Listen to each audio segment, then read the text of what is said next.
Hey, I'm Derek. I'm a designer on gameplay in WWE 2K17. This year, we put a huge focus on making the gameplay the best it's been in franchise history. With that, I'm going to take you through the basic controls as well as highlight a few new additions. Left stick moves your superstar around the ring. Press square to perform a strike. To do a grapple, press X and push a direction on the left stick. Every time you do an attack or reversal, you're building up momentum. When you reach 100% momentum, you unlock your superstar's signature move, and 150% unlocks a finisher. To perform one of these, press triangle when you're prompted. And Goldberg dropping Lesnar. Goldberg was unfazed, and Lesnar couldn't believe it. A look of shock in the eyes of the beast who is planted by Goldberg. These moves are very powerful. They make it much easier to pin or submit your opponent. No fear from Goldberg. A spear! Goldberg hit Lesnar with a spear! A spear from out of nowhere! Goldberg may shock the world. Lesnar's hurt! Lesnar's hurt! Goldberg again with a spear! 2 spears to Lesnar! Once you pulled off a finisher, it's the perfect time to try and pin your opponent. Brock's in trouble! Brock's in trouble! I don't think anybody expected this sort of dominance right out of the gate from Goldberg. He's got Lesnar center of the ring. Goldberg's looking for a jackhammer. He's looking for the jackhammer. Goldberg looking for the jackhammer. A jackhammer to Lesnar. When your opponent's in a grounded state, press circle to go for the pin. Here's the cover. Oh my God! Goldberg beat Brock. Here is your winner, Goldberg! A monumental upset. Thanks for watching. If you ever need a quick reference during gameplay, the controls can be found in the pause menu. Check back here for future videos where we'll go over the more advanced controls for WWE 2K17. What I just witnessed.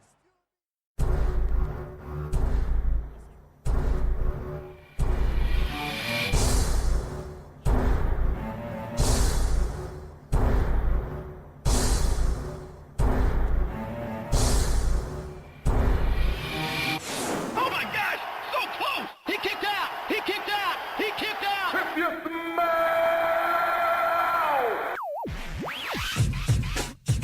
Smash him! Smash him! Smash him! Welcome to the Full Nelson Press Podcast, episode 50, WWE Survivor Series 2016 event. I am the creator of the FullNelsonPress.com. My name is Brandon Kirkpatrick. You can find me on Twitter at JohnnyJONNY_Tango. I'm here with one of Goldberg's useless security guards, Mr. Peter O'Brien. You can also find him on Twitter at MVP360. And of course, you can follow the Full Nelson Press on Twitter at TFNP. Pete, are you ready for Survivor Series? Oh my God, should they call it surviving watching that much damn pre-show? Oh my God, it was a 2-hour kickoff show. 2 hours! And people weren't even in the seats yet. Yeah, like what was the point? Yeah, you know what, we need 2 hours of Survivor Series because it's only going to be like 5 hours. Renee Young, Booker T, Lita, and the King just sitting in an empty arena. Yeah, and it was like you could hear the echoes.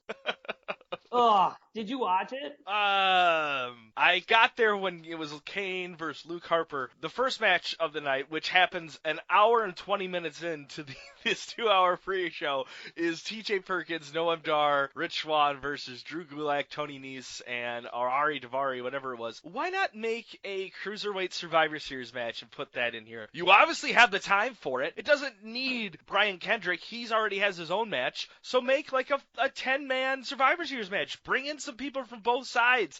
Make a fun match. Or make a match to see like, hey, maybe we'll have a number 1 contender. Pete, don't say that. That would make sense. Exactly. Womp womp. That's why I didn't watch it. Yeah, Rich Swann wins. Good for him. Next match on the kickoff show, the match everyone has been waiting for. The Big Red Machine, Kane, versus Luke Harper. Yes. I mean, I read about this match and I'm like, oh my God, it just got added. That just happened. Kane wins. Give it to him because it's not like he's in an active storyline. He's an active wrestler or doing anything at all to help contribute to the roster he's in. Give him the win. Yay. Yep.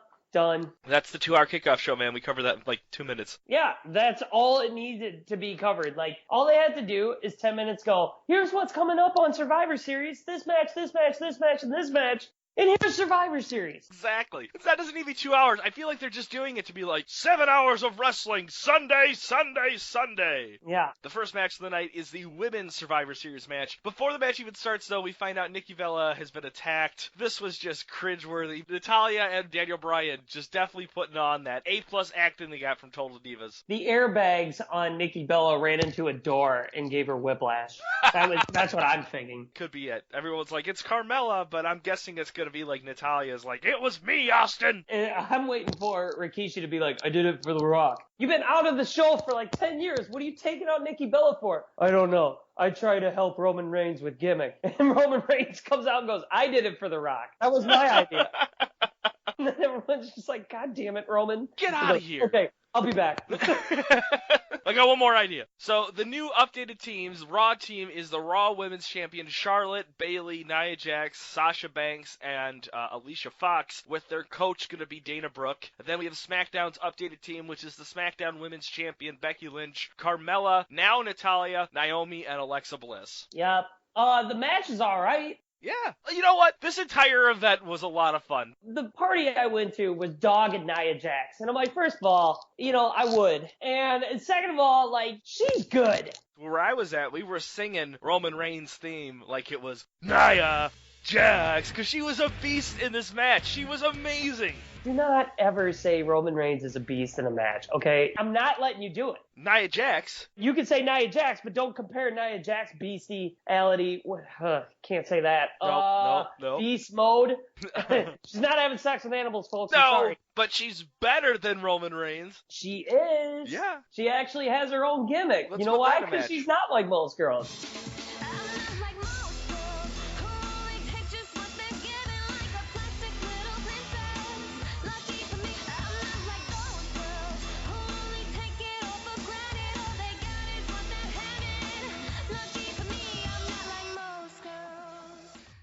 But I like Nia Jax. Like, I don't care. Who did she catch off the top rope? She did a bunch of spots with Naomi. That's how she got eliminated. Yeah, she caught Naomi off the top rope. That's what it was. Like, she caught her. Like, she didn't, like, struggle. She grabbed her and then slammed her. Why is she not in the title picture? Right. Oh, wait, we got a heel champion. Yeah, that's because that's how all champions have to be. They have to be heel champions. Yep, you can't have a good guy champion anymore. The first one eliminated was Carmella by Alicia Fox. I thought it was going to be the other way around, but fine. Alexa Bliss eliminates Alicia Fox. Naomi gets counted out due to Nia Jax. Natalia then gets the surprise roll-up on Sasha Banks. What was that about? Right. But then Charlotte, she big boots Natalia into Roadblock. Becky Lynch gets a tap on Nia Jax. That's how she gets eliminated. And then Charlotte, she big boots Alexa Bliss into TLC. Yeah. Let's just say WWE writers love Charlotte. Oh my God. They're doing everything they can with Charlotte. But let's be real, though. Charlotte is a machine. Oh, She's yeah. From her first day in NXT to now, like, who else would you put the company's hand in? Like, I like Sasha Banks, but when she gets the mic, sometimes she gets all nervous. Charlotte is always at like 150% every time she's in the ring. So when she's in a promo, she's still like yelling at 150%. I think she just needs to tone it down a little bit. Yeah, but the surprising thing is Raw wins with 2 people left. Charlotte and Bayley. We get a really cool match, though, with Bayley and Becky Lynch. But yeah, Bayley wins. But then Charlotte just immediately destroys Bayley because she automatically is like, I have to be the alpha bitch. Yeah, and the way WWE has billed Bayley, do you think fans are going to get behind that? They're going to be like, yeah, we like Bayley, but there's no chance in hell. Also, Bayley just beat the women's champion of SmackDown. Yeah, I don't know. We'll see. We'll see where it's going. I don't know. I feel like everything that happens in Survivor Series is kind of a throwaway because they're just going to start restarting things anyways. Yeah, that's why I don't get too hardcore into Survivor Series. And there's not a lot of follow-up questions to everything that happens because it's just that's the way it goes. And they're like, whatever, we just had it. We're done now, right? Okay, bye. Speaking of throwaway matches, the IC title match, the now champion Miz with Maurice versus the underdog from the underground, Sami Zayn. Why can't Sami Zayn just catch a damn break? I get it. Like, I know what they're doing and billing him to be that super underdog, and maybe that's what they're doing the same story from NXT, but come on. Give him the belt. That would have been awesome. Miz just immediately just starts working on Sami Zayn's legs just so he can lock in that figure 4 lock, and that's when but he really just concentrates on this whole time. And Miz kind of just runs the whole show and most of this match with his heel tactics. Yeah, and blah, blah, blah. It was forgettable. Let's talk about this finish. Surprise, Zayn locks in the figure 4 lock on Miz, and we might get a new champion, but Maurice, for some reason, and I'm not even blaming Maurice, this is just WWE creative, they just have Maurice go over and just ring the bell. Yeah. Sammy's like, oh, I win, unlocks the lock on it, and then Miz gets a roll-up on him. It was just such a stupid finish. We're all sitting there and just like, welp. That happened. Exactly. Next, though, we are getting into our next Survivor Series match, which is the 10-on-10 tag team match. Pete, you ever seen those videos where you see the kids reacting to their dad first shaving off their beard? Yeah. That was me when I saw Rhino. Oh, my God. He's in peak physical form. And this match here did not really excite me either because there was too much. Yeah, that's what I came into this knowing, that this was just going to be crazy. And they knew there was going to have to be some fast eliminations, otherwise they were going to break the ring. Raw's team was New Day, Cesaro, Enzo, Big Cass, The Club, and the Shining Stars versus SmackDown team, which was Heath Slater and Rhino, the Hype Bros, American Alpha, Uso, and Breezango. Wow. Let's talk about this, though. Breezango, they are over. In the small time that they get crowd reaction, and biggest crowd reaction. They're basically taking Cody Rhodes as like your ugly paper bag gimmick, but fining people for fashion. I think that's hilarious. Yeah, it's amazing. That's so genius. Give them more time. Like, every time they beat someone, be like, you're ugly. Like, walk away. Like, but wait, they'll never beat anyone. So there's that. I don't know much about Fandango, but I know when we saw the kind of behind the scenes on Tyler Breeze and kind of what he says on Twitter, I think he's kind of like, give me whatever role and I'm just going to run with it. I don't care if I'm losing every night. The guy's just having a good time and getting a paycheck for it. Good on him for just looking at it that way. Yeah, absolutely. I mean, that is another thing too.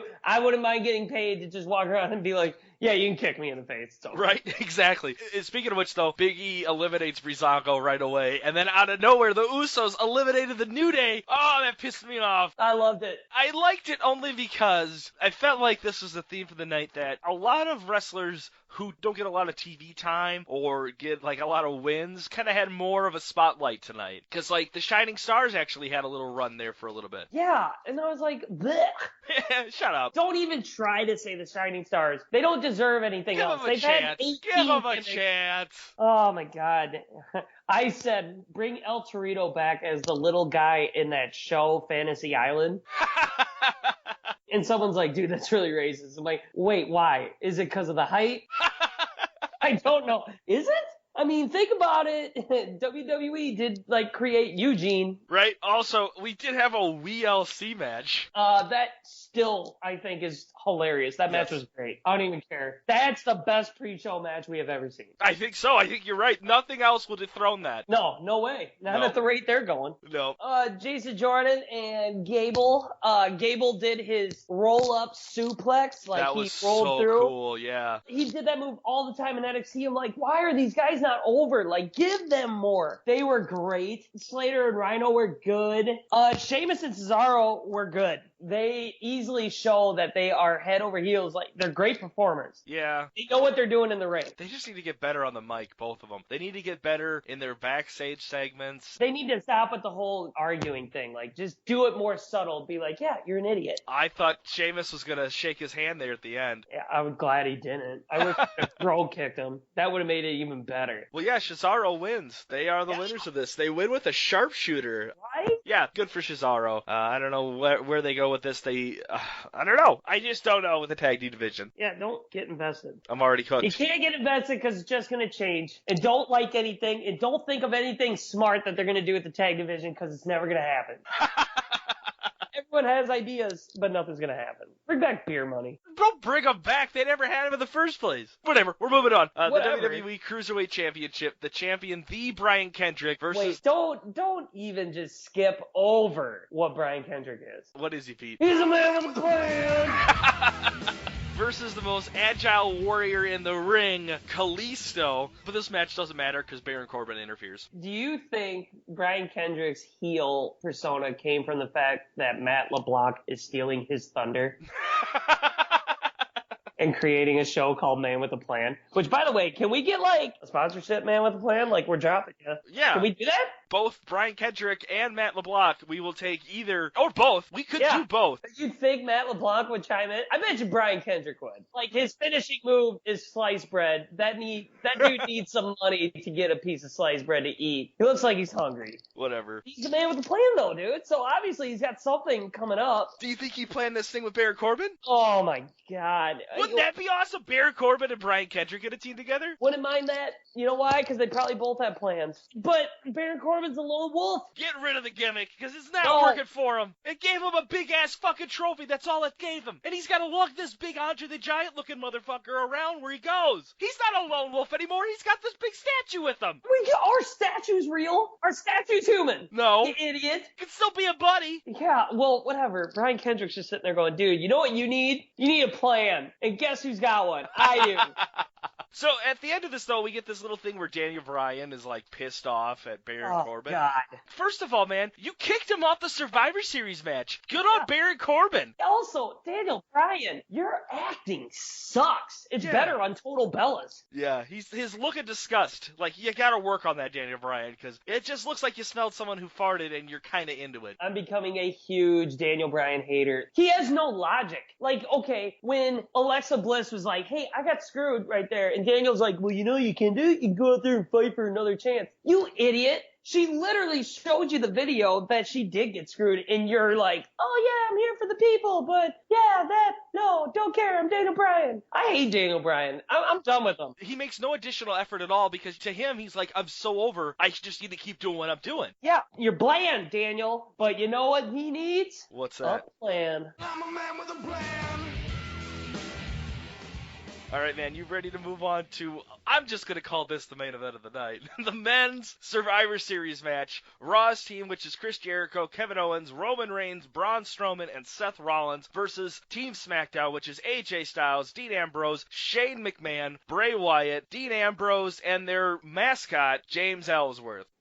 God, I just sat there, and right before the match started, I go, all right, here's prediction number 1. Who is the first elimination? First one eliminated. Now, here's the thing, though. I will give them props because it took quite a while for someone to get eliminated. And it was Strowman eliminated Ambrose. That threw me for a loop, but that was one I got wrong. But I also said, calling it now, Owens will be out way before stupid Roman Reigns. And what do you know? What the hell are refs counting out people in the women's division, in the tag division, but yet in this match, if you're outside the ring, no count outs. Except for when Braun Strowman's getting in. Yeah, they counted it out there and then, like, no count outs for the rest of the match. Like, it just didn't make any sense. What made it even more non-believable is little James Ellsworth is holding Braun Strowman, who then goes, oh, I'm out. Someone's holding my foot. And he pulls his foot back so easily for James Ellsworth to slide out. And I'm like, okay, guys, do you not just realize how stupid that looked?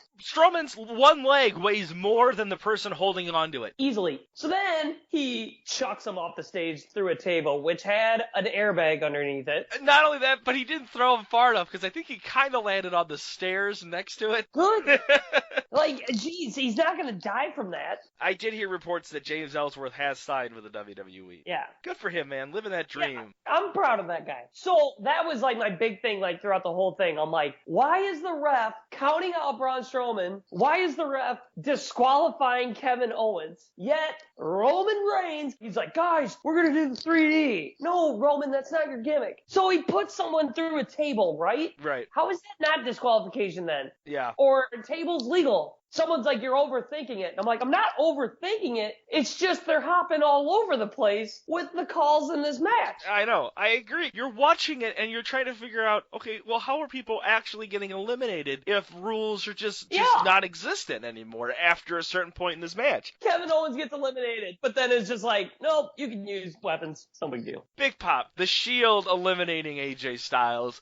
That was a pretty good moment. That was really cool. I still think the Shield broke broke up just a tad too early. I think there should have been a moment where Rollins had the title and Ambrose and Reigns had like the United States or the Intercontinental or the tag title like even bigger up, like to just really show their dominance. Sure. And then they could have had a sweet faction battle with the likes of the Wyatts. They could have had a huge rivalry there. What they have now, I think, could kind of work. Say the Shield is back together, but Dean's still on SmackDown, and Roman and Rollins are on Raw. So you could still say, all right, now they're officially back together. However, they're not doing the faction warfare every pay-per-view because they can't. Just make that setup for certain story points, like when you do a Survivor Series or one of the big four. Maybe that's what they're going to start building towards now, but I really like this moment. Someone said Shane McMahon sleeping on the side of the ring apron. I decided to comment saying, well, duh, Roman Reigns is in the ring. He is the worst. He does 4 moves. He's so dull. Then he kills Shane McMahon. Oh my God. So Shane goes hard in this match. Too hard, man. There's no cage for you to jump off. You shouldn't have been in it. No. You shouldn't have been in it. Yeah, I really regret not having Baron Corbin in it, huh, Shane? Yeah, and also, Roman, you missed your timing on that because there was a moment where he had all this stomach to spear, but yet Roman's like, I'm too late. I want the collarbone! Okay, so someone's like, oh no, it's not real. And I'm like, no, that's real because look at it. When he went to pin him, the ref goes 1,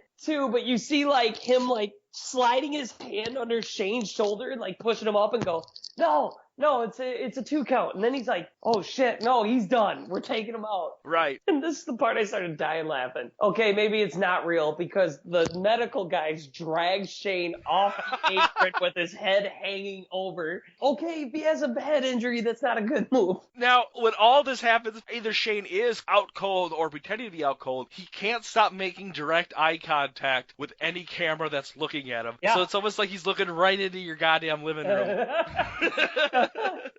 Moment of the match, Orton breaks character and goes over to his kid and like rubs his kid's head. I saw that after the show. I was like, all right, that makes sense. No, he Hold is on. a McMahon. That's the shit that Shane and Stephanie and Vince all lived through. So, you know what? That's something that kid had to go through. That's a rite of passage right there. Okay, well, hold on. What would have made it better is Orton goes, dude, your dad's going to be okay. And then RKO's him and then walks away. That's the business, kid. You're welcome. So, to me, the Boar Fest started happening when Roman Reigns just kept wrestling. Well, it becomes Rollins and Roman versus Bray and Orton, and then Rollins gets eliminated, which I think was a bad move. Yep. Because as soon as he got eliminated, everyone in the WWE Universe is like, Team SmackDown! Let's go SmackDown. Like, Yeah. Well, when are they not going to just grasp this, that he is just beyond, like, hated? Because they're not do something more with this character. Not only that, but Roman, Bray Wyatt, and Orton, who's your big draw out of your final 3 there? Seth freaking Rollins would have been it. But no, it was Roman Reigns, who everyone hated. WWE, you're clueless. Now, I don't have an issue with the end of this match, because I didn't mind Orton taking one for the team, that spear, and then Bray Wyatt getting the Sister Abigail. I just feel like it should have been Rollins to get that Yep. big loss there, not Roman. It certainly wouldn't have hurt him at all. Absolutely. All right, man. The mega match. Fantasy Warfare just got real. The aging Bill Goldberg versus the Beast Incarnate Brock Lesnar. Let me set this match up for you. Spear again, jackhammer. Match is done. Go home. Thanks for listening, everybody. Goodbye. I mean, what was funny is, okay, yeah, the entrances are sweet. Like, don't get me wrong, Goldberg walking in the ring, I'm like, this is cool. And then the spear happened, I'm like, oh, what? Yeah. Lesnar gets up and he's like, holy his stomach. And Goldberg just does it again. I'm like, what? And then a jackhammer. And I'm like, what? Did we just witness the Mega Beast get beat by a guy who looks like that dad that mows his lawn without his shirt off to try to, like, impress the neighbor wife? Like, well, I still work out.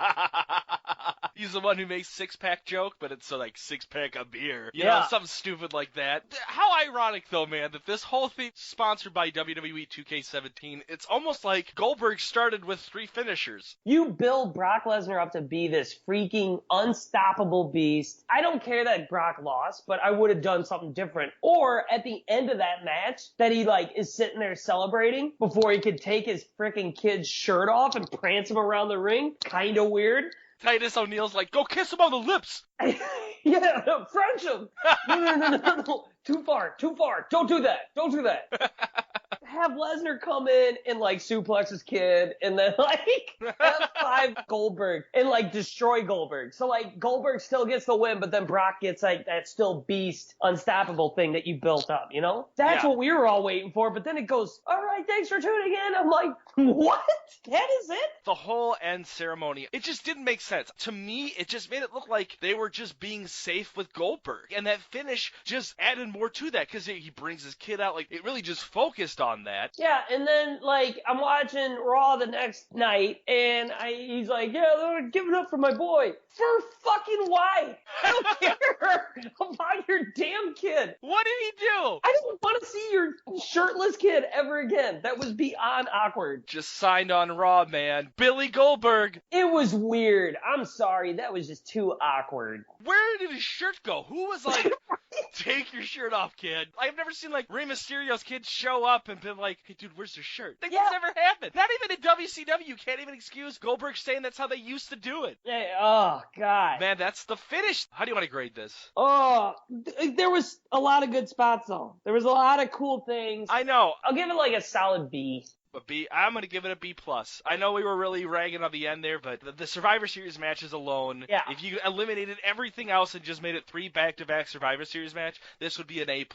Oh, yeah, the Survivor Series matches did their job. Absolutely. Goldberg's shirtless kid did not. And I almost want to give it like a D for that. There was a good like 5 minutes of nothing that they were like, hey Goldberg, remember when you were so dominant and you walked around like and prayed around with your kid when you won on all those undefeated streaks? Oh, you don't? Oh, you didn't have a kid? Oh, so you're going to do it now? Dude, get out. He should have speared him and left or had Lesnar jump him. Which brand won this month? Was it WWE or NXT? I'm going NXT. Oh, I'm going to go with WWE. That's fine. Because I nothing against NXT. Nope. I was impressed with what they did with Survivor Series, but it also just feels like a one-shot comic. It's just going to be a bunch of things that they put together, and then we're going to get nothing out of this. Where there's so many hopeful things that this could be built with, they're just restarting it the following night. Yeah, see, with me, NXT had more stories, like, with their title matches. Like, with Joe and Nakamura. Dude, they had more story with Ty Dillinger and Bobby Roode. There was more there, so I was more invested into those matches, I think, and that's why. And then also,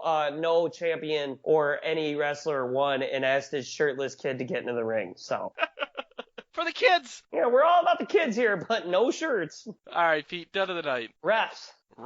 Wow. Yeah. You 10 count someone out in another match and in the same match, but then you don't 10 count everybody else who should have been 10 counted. You use foreign objects and get Kevin Owens kicked out, but yet a table is okay. I'm sorry, refs. You're stupid. All right, my done of the night is Ryback. Typically, on my Instagram account or any of my social media accounts, I like to post any wrestlers I've drawn on their birthdays and say happy birthday to them. And I did this for Ryback, and he actually liked my post on Instagram, which is cool, which he had a birthday on a Wednesday. But then that Friday, he posted my same drawing with the hashtag #NipsOutFriday, but he had cropped out my web address. He had cropped out the FullNelsonPress.com. What a douche! A fan of ours called him out on it and tagged my Full Nelson Press Instagram account on it. So I went on there, I'm like, hey man, thanks for giving us some love. Maybe next time don't crap out my website.